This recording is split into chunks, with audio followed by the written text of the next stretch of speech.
Suspended Police Minister Senzo Mchunu has launched a blistering rebuke at KwaZulu-Natal Police Commissioner Lieutenant General Nhlanhla Mkhwanazi, accusing him of bypassing internal protocols and airing serious allegations in public.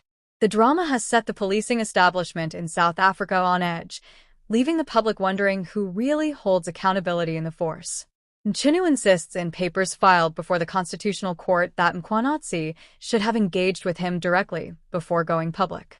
General Mkhwanazi had ample time to liaise with me and afford me a right to respond to any concerns that he may have had before he went public, he stated, emphasizing the principle of procedural fairness. This is more than a personal clash. Mchunu's intervention exposes a tension at the very top of South Africa's law enforcement hierarchy, where internal disputes are spilling into public view, threatening trust in the system itself. Supporters of the commissioner argue that transparency is crucial, claiming that sunlight is the best disinfectant for accountability. But Mchunu warns that airing allegations publicly without exhausting internal mechanisms risks undermining due process and eroding confidence in the police. Imagine being a citizen watching leaders fight in public while crime rates rise. How confident would you feel in the police's ability to protect you if they cannot manage their internal conflicts? The Constitutional Court now faces a critical question.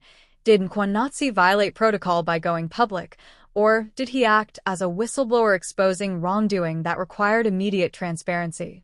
The answer could set a precedent for every senior official in the country. Mchunu's filing stresses that internal oversight, discipline, and accountability mechanisms exist for a reason. Ignoring them for the spectacle of public confrontation may weaken the very institutions meant to uphold the law. Do you think senior officials should always follow internal channels first, even if public interest demands urgency?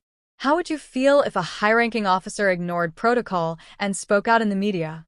The clash highlights a fundamental dilemma, balancing the need for swift disclosure against the requirement that those accused are afforded a fair opportunity to respond. It is a tension between accountability and due process, and the stakes are high. When the protagonists themselves are custodians of the law, the issue becomes even more symbolic. How the public perceives justice and fairness in this situation could influence trust in the entire policing system. Supporters of Mkhwanazi argue that secrecy can perpetuate corruption and shield misconduct. They believe that transparency, even if it bypasses protocol, is essential for maintaining legitimacy. Yet, Mchunu counters that transparency should not come at the cost of fairness. Procedural fairness ensures that accusations are verified, responses are heard, and justice is served without bias or spectacle. The question facing South Africa is whether protocol should be rigidly observed or flexibly interpreted in cases involving senior law enforcement officers. Which approach truly serves the public interest? Small procedural disputes can quickly escalate into larger institutional crises, as seen in this standoff. Each misstep threatens to erode public trust at a time when confidence in law enforcement is already fragile. Have you ever wondered how often internal disputes in police forces go unnoticed by the public? Would transparency always improve trust, or could it sometimes make matters worse?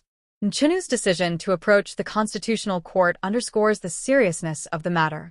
He is framing the dispute not merely as a clash of personalities, but as a constitutional question of fairness and process. The matter now straddles legal, political, and administrative arenas, illustrating the complex interplay between law enforcement, governance, and the judiciary. Every move is being closely watched by both insiders and the public.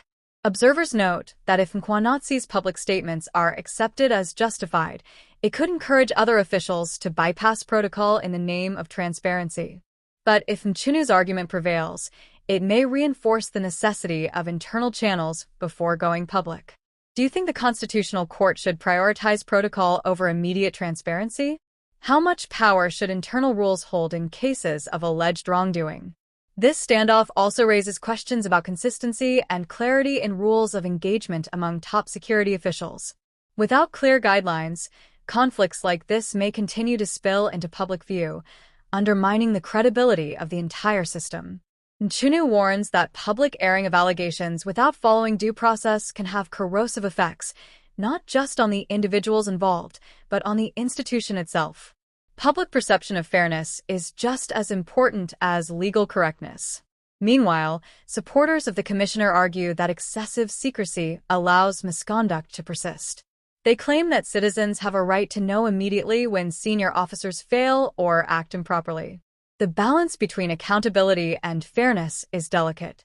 If the pendulum swings too far toward public disclosure, due process may be sacrificed.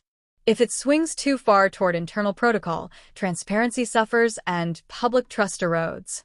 Do you think there is ever a right time to bypass protocol for the sake of public interest? Where would you draw the line if you were in charge? The Constitutional Court's decision will be closely analyzed for its implications on future disputes within South Africa's police. Every precedent matters, and the eyes of the nation are on this case. This clash between Mchunu and Mkhwanazi is a microcosm of a larger challenge: how to maintain integrity and trust in institutions while ensuring that justice is seen to be done. South Africans are watching, debating, and questioning whether their police leadership can be both accountable and fair. The outcome may shape perceptions for years to come. In the end, this is not just about personalities. It is about the principles that guide law enforcement. Will due process be upheld, or will spectacle override protocol? Every citizen should ask themselves, does public disclosure always serve justice, or can it sometimes harm the very system it seeks to protect? The stakes are high. The resolution of this case will send a message to all law enforcement officers about how disputes should be handled and how accountability is enforced. Mchunu's bold move to take the matter to the Constitutional Court may prove to be a turning point in the culture of policing in South Africa. It is a test of whether rules are respected or ignored when convenience or ego intervenes. As this story unfolds, the public debate continues. How much transparency is too much? How much process is too little? South Africans are left to judge for themselves. Would you side with Mchunu, insisting on protocol, or with Mkhwanazi, prioritizing immediate transparency? Share your thoughts below, because this is a conversation that affects every citizen's trust in the system. The drama between Mchunu and Mkhwanazi is far from over, and the Constitutional Court's decision could reshape the standards of accountability and fairness in South Africa's policing forever.